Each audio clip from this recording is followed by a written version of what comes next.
We're recording. Hey, welcome to a really quick video on showing and introducing bus compression on the Avantis. So I've got a mix. It's actually not really a mix at all. I just pushed all the faders up.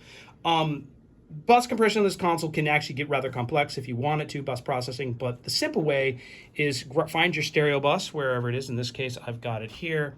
And the stereo channel only lets you use one dynamics processor. And so go to that dynamics processor here and go into it. And go into your library and you can use any of these deep pack compressors and limiters that are there. And most of us, I think, probably go for the SSL style bus compressor, which is called bus. And it looks very much like an SSL compressor there. And this video is really about how to approach this. There are lots of different ways to use SSL style compression. And I'm just going to tell you my approach. Longer attacks give you more punch. It lets more of the drum in every attack cut through the mix when you're on longer attacks. If you go shorter, it's going to react faster, it's going to compress more aggressively, and it's going to be less punchy. So I usually find I set my attack somewhere around 10 milliseconds. It kind of lets the spike through of the drum and that sort of thing. Lets it be punchy. Longer releases tend to be smoother. And of course, just so you didn't know, of course I'm using my touch turn knob here. So longer releases tend to be more smoother and more transparent. I often do the auto thing, which has been around for a long time on SSLs, which the more intense, I believe it's the higher over the threshold the transient goes, the longer the release time there is. So I usually put it on auto and 10 milliseconds attack. As for threshold, I haven't messed with it at all.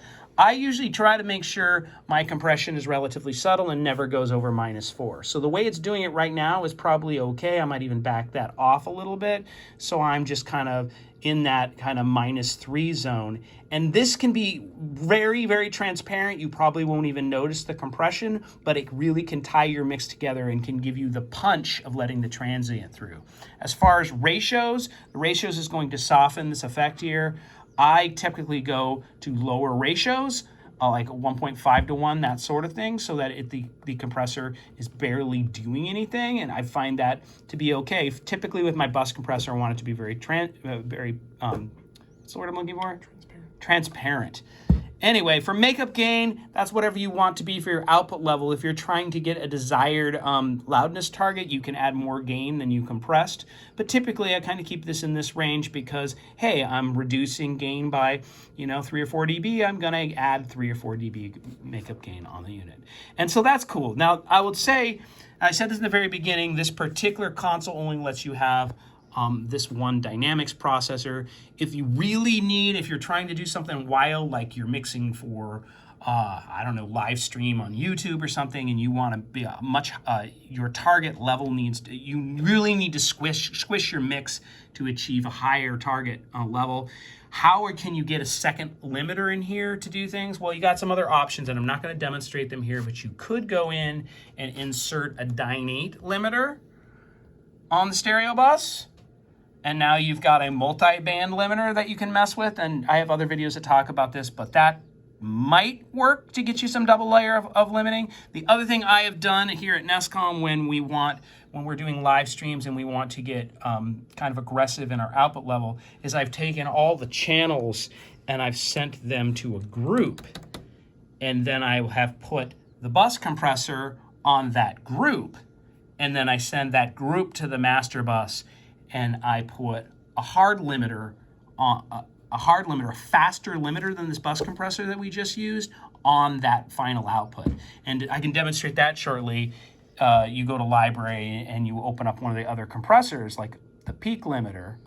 And this peak limiter is going to be a lot faster than the SSL, but it's going to be a lot uglier if you don't get it set correctly. That's the real advantage of the SSL. In this particular case, that might be a little aggressive, so I'm going to just have it do little peaks there.